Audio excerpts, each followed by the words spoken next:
జై హింద్, జై భారత్, జై తెలంగాణ. ఫ్రెండ్స్, నేను మీ Girish Daramuni. Welcome to our channel Chitragupta. Social మీడియాలో ఒక పెద్ద హోరెత్తిపోయింది. ఏందనంటే ఇప్పుడు మనం చేసే యూపీఐ ట్రాన్సాక్షన్స్ మీద ఇక మనకు ఛార్జెస్ పడనున్నాయి. అమెరికా ప్రెషర్కి ఇవాళ మోదీ సర్కార్ తల వంచింది, ఎక్సెట్రా ఎక్సెట్రా. ఐ మీన్ చాలా ఫేమస్ పేపర్స్, ఇండియన్ ఎక్స్ప్రెస్ కూడా ఇట్లాంటి కథనాలు రాస్తున్నదంటే కొంచెం నాకు ఇబ్బందికరంగా అనిపించింది. The hidden Trump factor in India's proposed in UPI transactions levy etcetera etcetera ఇవన్నీ చెప్తున్నారు. బట్ ఎస్, నిజం ఏందనంటే లోక్సభ అనేది మన యూపీఐ ఛార్జెస్ మీద బిల్ అయితే పాస్ చేసింది. కాకపోతే ఇప్పుడు ఇంత బిల్ మనం వేస్తున్నాము చేస్తున్నాము అని అంటే ఆబ్వియస్గా నోటిఫికేషన్స్ వస్తాయి. నోటిఫికేషన్స్ ఇంకేం రాలేదు. సో ఇంకా నాకు తెలిసి ఆదా అధూరానే ఈ బిల్ అనేది ఇంకా అట్లనే ఉన్నది. సో ఆబ్వియస్గా ఇలా ఫస్ట్ పోస్ట్లో వచ్చిన కథనం ప్రకారం కూడా UPI charges are coming. Payments council of India debunk rumours on consumer and merchant fees etcetera etcetera వాళ్ళకు ఒక క్లారిటీకి ఇచ్చిండ్రు. కట్ చేస్తే చిట్టా లోపలికి పోతే చిన్నగా నీట్గా ఎక్స్ప్లెయిన్ చేయాలనంటే అమెరికా ప్రెషర్కి మళ్ళా మోదీ సర్కార్ లొంగి యూపీఐ ఛార్జెస్ పెట్టిందా? అసలు యూపీఐ ఛార్జెస్ మనం ఇక్కడ ట్రాన్సాక్షన్ చేస్తే అమెరికాకి ఏం ప్రాబ్లము? ఇండియన్ ఎక్స్ప్రెస్ రాసింది అని అంటే మళ్ళీ క్రెడిబిలిటీ ఉంటుంది కదా. ఎందుకంటే సగం నిజాలు మాట్లాడేటోళ్ళు చాలామంది దీన్ని తీసుకొని పోతారు. ప్రతిసారి అమెరికా ఇంటర్ఫియరెన్స్ అయింది. దీనికి క్లియర్ కట్గా మళ్ళా దారి ఎఫ్సిఆర్ఏకి లింక్ అవుతుంది friends. Whether it may be cockroaches, whether it may be the protesters, ఆందోళన్ జీవీలు, ఈ లెఫ్టిస్టులు, వీళ్ళకి అందరికీ ఫండింగ్ అనేది ఎన్జిఓ నుంచే వస్తుంది. సో ఇప్పుడు మనము ఈ ఎన్జిఓ ఫండు ఎఫ్సిఆర్ఏ మనం అంతా క్లియర్ కట్గా ఆ రోజు చాలా బ్రీఫ్గా సంక్షిప్తంగా నీట్గా ఇన్ఫ్యాక్ట్ వెనకటికి టిమోతి ఇనిషియేటివ్ అని చెప్పి డీటెయిల్గా కూడా మాట్లాడుకున్నాం. నేను అందులోకి పోను. బట్ ఇలా హాహాకార్ మొత్తము ఇది ఉంటుంది. అండ్ సో కాంగ్రెస్ మేజర్ ఎవరు పెద్ద మనిషి కూడా జైరామ్ రమేష్ గారు కూడా ఇదే ముచ్చట్లు మాట్లాడిండు. అమెరికా ప్రెషర్కి లొంగుతున్న మోదీ సర్కార్ ఎక్సెట్రా ఎక్సెట్రా. మళ్ళీ నిజంగానే అమెరికా ప్రెషర్ ఉందా? ఆబ్వియస్గా మళ్ళీ దీని మీద భారత్ సర్కార్ లొంగుతుందా అని అనేది 2-3 ప్రశ్నలు. దానికంటే ఎక్కువ గిరీష్ ఇప్పుడు డిజిటల్ పేమెంట్ చేస్తే మంచిగుంటుంది అని అనుకున్నాం మనం అందరం. ఇప్పుడు దీనికి సర్చార్జులు, ఆ ఛార్జులు, ఈ ఛార్జులు వేసుకుంటూ పోతే గరీబోడు ఎట్లా బతుకుతాడరా భయ్? నీకు అసలు అర్థమవుతుందా? గెలిపించుకున్నాం మోదీ సర్కార్ని, మన తలే నెత్తి మీద ఉన్న ఎంటికలు గీకనికైనా లేకపోతే అవినీతి పరుల ఎంటికలు గీకనికైనా? గుండు మనది గీకుతున్నాడు కదా అననే ఆరోపణలు, ఆలోచనలు చాలా ఉన్నాయి. బట్ ఫ్యాక్ట్స్ ఏంది? చిత్రగుప్తులో మనం సగం నిజాలు మాట్లాడాం కదా, మొత్తం మాట్లాడతాం. So let us decode the debate. ఇప్పుడు కంప్లీట్గా ఇక డిబేట్లో పోదాం ఫ్రెండ్స్. అయితే బిల్ పాస్ అయింది వాస్తవమేనా? వాస్తవమే. నోటిఫికేషన్ వచ్చిందా? ఇంకెవరికి రాలేదు. సో ఇంకా ఆదా అధూరానే ఉన్నది, ఆదా అధూరానే ఉన్నది. ఆబ్వియస్గా నీ బ్యాంకర్ నీకేమైనా చెప్పిండా? చెప్పలే. నా బ్యాంకర్ నాకేమైనా చెప్పిండా? చెప్పలే. మళ్ళీ వాస్తవానికి యూపీఐ ట్రాన్సాక్షన్స్ చేసినప్పుడు బ్యాంకర్ మీద లోడ్ పడుతుందా? ఎస్ పడుతుంది. ఎంతవరకు పడుతుంది అని అంటే ఫస్ట్ టైం యూపీఐ ట్రాన్సాక్షన్స్ ఎప్పుడైతే తీసుకొచ్చిర్రో అప్పుడు 2.5, 4, 5-6 కోట్లు ఉంటాయి. ఇప్పుడు అది 1000 కోట్లకు వెళ్ళిపోయింది. ప్రభుత్వం దాన్ని సబ్సిడైజ్ చేసుకుంటూ వచ్చింది. ప్రభుత్వం సబ్సిడైజ్ చేసుకుంటూ వచ్చింది కదా అంటే ప్రభుత్వం నెత్తి మీద ఉన్నదన్నది కాదు. ఎందుకంటే నరేంద్ర దామోదర్ దాస్ మోదీయో లేకపోతే నిర్మలా సీతారామన్ గారో, ఆ కాడికి వస్తే అమిత్ షా గారో, ఆ కాడికి వస్తే ఏ ఎంపీయో వాళ్ళ జేబులకేనైతే పైసలు కట్టి సబ్సిడీలు ఇయ్యరు. అది ట్యాక్స్ పేయర్ పైసా. అది ఇట్లిచ్చినా అది మన పైసా. మన పైసా. ఫస్ట్ ఈ క్లారిటీ పెట్టుకోండి. ప్రభుత్వం సబ్సిడీ ఇచ్చింది కదా అని చెప్పి మనం అందరం ఆలోచిస్తే సబ్సిడీ కూడా మన పైసనే. ఇది గుర్తుపెట్టుకోండి. మళ్ళీ అమెరికా పేరు ఎందుకు వస్తుంది గిరీష్ అని చెప్పి మాట్లాడితే ఎప్పుడైతే యూపీఐ ట్రాన్సాక్షన్స్ ఎప్పుడైతే మొదలైనాయో ఇయ్యాలటి పంచాయతీ ఇయ్యాలటిది కాదు. ఇది 2018 నుంచి మొదలైన తలకాయ నొప్పి ఇది. ఎప్పుడైతే రూపే డెబిట్ కార్డ్స్ మనం తీసుకొని వచ్చినాం చూడు, యూపీఐ ట్రాన్సాక్షన్స్ తీసుకొని వచ్చినాం చూడు, వీసా మాస్టర్ కార్డ్కి ఎందుకు కట్టాలా? వీసా మాస్టర్ కార్డ్ అనేది అమెరికా వాడివి. క్రెడిట్ కార్డుల మీద మీరు తీస్తే వీసా మాస్టర్ కార్డ్ అని ఉంటుంది. మీరు అది ట్రాన్సాక్షన్ చేయగానే వాడు ఏమంటాడు, మర్చెంట్ ఏమంటాడు జనరల్గా, బాస్ మీరు క్రెడిట్ కార్డ్ యూజ్ చేస్తే 2% ఛార్జ్ పడుతుంది అని అంటాడు. ఇప్పుడు నిన్న వచ్చి మీరు 2 కొంతమంది 3% కూడా ఛార్జ్ చేస్తారు. ఏంది అని అంటే మాకు బ్యాంకర్ వేస్తాడు, నేను మీకే వేస్తున్నాం రావు, మేము ఎందుకు అబ్జర్వ్ చేసుకోవాలి అది అని చెప్పి వాడు అంటాడు క్లియర్ కట్గా.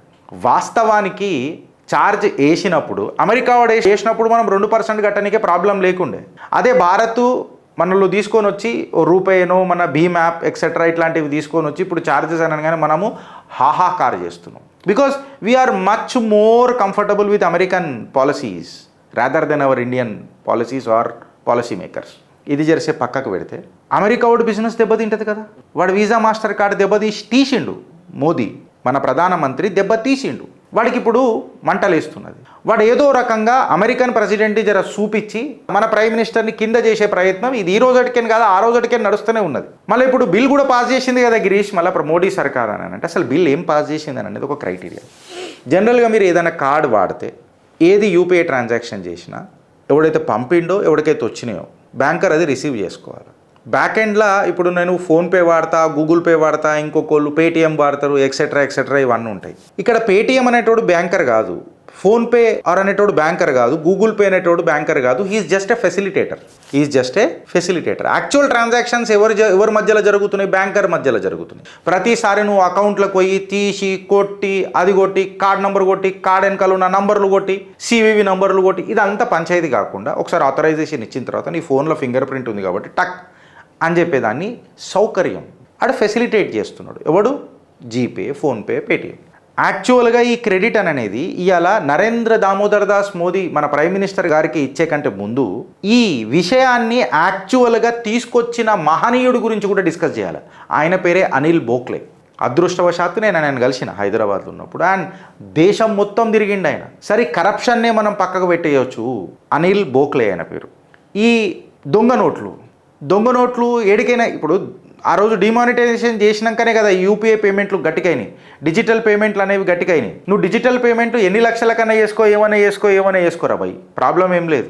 క్యాష్ ఉంటేనే నీకు దొంగ నోట్లు వస్తున్నాయి, క్యాష్ ఉంటేనే నీకు బ్లాక్ మనీ వస్తుంది, క్యాష్ ఉంటేనే నీకు కరప్షన్ వస్తుంది. ఎప్పుడైతే క్యాష్ సర్క్యులేషన్లోనే ఉండదు అనుకో, ఇప్పుడు మాలాంటి మిడిల్ క్లాస్ వాళ్ళు ఖచ్చితంగా ఇది అనుభవిస్తుంటారు. నువ్వు నార్మల్గా ఏదైనా లిక్విడ్ క్యాష్ కావాలంటే కూడా దొరుకుతలేదు, అని మోరోవర్ మాకు అవసరం కూడా లేదు. మనం అన్నీ కూడా ట్రాన్సాక్షన్సే చేస్తాం.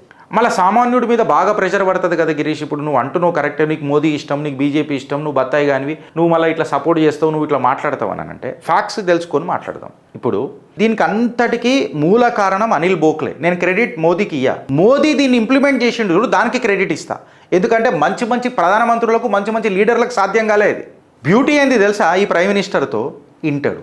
దేశ హితంలో ఏదున్నా ఎవరు చెప్పినా, ఆడు చిన్నోడైనా పెద్దోడైనా ఇంటాడు. ఆయన ఇంటాడు కాబట్టే మేము ఆయన గురించి తహతహలాడతాం, తపస్సు చేస్తాం. That's the secondary issue, that's politics. ఇప్పుడు ఈ ట్రాన్సాక్షన్స్ది ఈ బిల్ ఏంది గిరీష్ అని అంటే, మళ్ళీ నా మీద పడుతుంది కదా గిరీష్ అని చెప్పి మీరు అంటారు. మీ మీద పడదు, డైరెక్ట్గా పడదు. డైరెక్ట్గా ఏంది, మళ్ళీ ఇండైరెక్ట్గా ఏంది అని అంటే, ఫర్ ఎగ్జాంపుల్ ఇప్పుడు నేను పాలకు పోయి 40 రూపాయలు 50 రూపాయలు కొట్టినా అంటే దాని మీద ఛార్జ్ పడుతుంది. నేను పల్లీల ప్యాకెట్ కొంటే ఛార్జ్ పడుతుంది. నేను పోయి సినిమా టికెట్ కొంటే ఛార్జ్ పడుతుంది. ఈ అమ్మాయి ట్యాక్సీలు కట్టుకుంటేనే బతకాలనారా? ఇట్లా ప్రాపగండా చేస్తారు. అది కరెక్ట్ కాదు. ఇప్పుడు నేను చెప్తా, జర జాగ్రత్తగా నుండ్రి, నలుగురికి చెప్పుండ్రి. నేనేం చేసిన, ఓ పల్లీల ప్యాకెట్ కొననీకే ఒక షాపుకు పోయినా. నేను ఆడ కిరాణా షాప్ దగ్గర పల్లీల ప్యాకెట్ కొన్నా, 50 రూపాయలు అని అనుకుందాం. 2000 రూపాయల కంటే తక్కువ ఉంటే ట్రాన్సాక్షన్ ఫీజు పడదు. ఫస్ట్ క్లారిటీ తీసుకోండి. 2000 రూపాయల పైన ఉంటే గిరీష్ అంటే ఎస్, 2000 రూపాయల పైన ఉంటే ఏమవుతుంది అని అంటే, నేను కొనాలనుకుంటున్నా, వాడు అమ్మాలనుకుంటున్నా. ఒక మొబైల్ ఫోన్ కొన్నా. మొబైల్ ఫోను నేను ఒక క్రోమా స్టోర్లో పోయి కొన్నా. ఎంత? 30,000 40,000 వేసుకో, 30,000 వేసుకో. 30,000 ఫోన్ కొన్నా కాబట్టి నేను 30,000 ట్రాన్స్ఫర్ చేసిన యూపీఐ నుంచి. ఎవరికి ట్రాన్స్ఫర్ చేసిన? క్రోమాకి చేసిన. ఇప్పుడు ఇది ఏమైంది? క్రోమా టర్న్ ఓవర్ చూస్తుంది ప్రభుత్వం. టర్న్ ఓవర్ ఇన్ని కోట్లో ఏదో దాన్ని పెట్టిండ్రు, ఒక రూల్ పెట్టిండ్రు.